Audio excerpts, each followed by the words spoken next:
پانی ٹپک رہا تھا۔ انہوں نے اپنے جوتے بائیں ہاتھ میں اٹھا رکھے تھے۔ جب دوسرا دن آیا تو نبی صلی اللہ علیہ وسلم نے وہی بات دہرائی، یعنی ابھی تمہارے سامنے ایک جنتی آدمی نمودار ہوگا۔ چنانچہ اس دن بھی وہی انصاری صحابی نمودار ہوئے جو گزشتہ دن نمودار ہوئے تھے، اور آج بھی وہ پہلے ہی کی طرح تھے۔ جب تیسرا دن آیا تو نبی کریم صلی اللہ علیہ وسلم نے پھر وہی بات دہرائی کہ ابھی تمہارے سامنے ایک جنتی آدمی نمودار ہوگا۔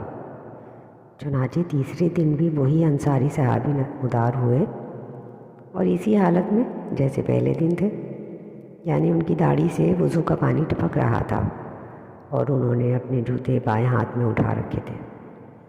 جب رسول اللہ صلی اللہ علیہ وسلم اٹھ کر چل دیے تو عبداللہ بن عمر بن عاص رضی اللہ عنہما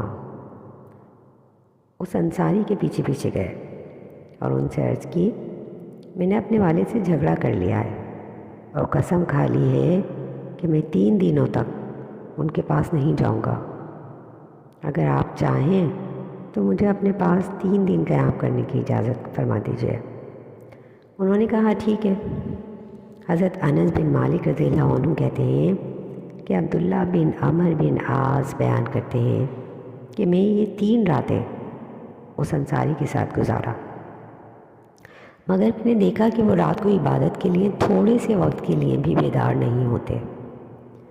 ہاں، میں نے یہ دیکھا کہ جب نیند ٹوٹتی تو وہ اپنے بستر پر کروٹیں بدلتے اور اللہ کا ذکر کرتے اور تکبیر کہتے ہیں، حتیٰ کہ فجر کی نماز کے لیے بیدار ہوتے۔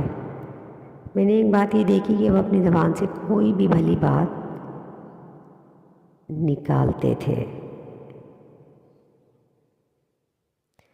جب میں نے 3 راتیں ان کے ساتھ گزار لی اور قریب تھا کہ میں ان کے عمل کو حقیر جانتا کہ ہمارے مقابلے میں ان کا کوئی خاص عمل تو ہے ہی نہیں، میں نے کہا، اے اللہ کے بندے، میرے اور میرے والد کے درمیان کسی قسم کی ناراضگی یا لڑائی نہیں تھی، البتہ میں نے نبی صلی اللہ علیہ وسلم کو 3 مرتبہ یہ فرماتے سنا کہ ابھی تمہارے سامنے ایک جنتی شخص نمودار ہوگا۔ چنانچہ تینوں دفعہ آپ ہی نمودار ہوئے، لہٰذا میری خواہش ہوئی کہ آپ کے پاس رہ کر دیکھوں کہ آخر وہ کون سا عمل ہے جو آپ بجا لاتے ہیں جو میں نہیں کرتا، جسے میں اپنا سکوں۔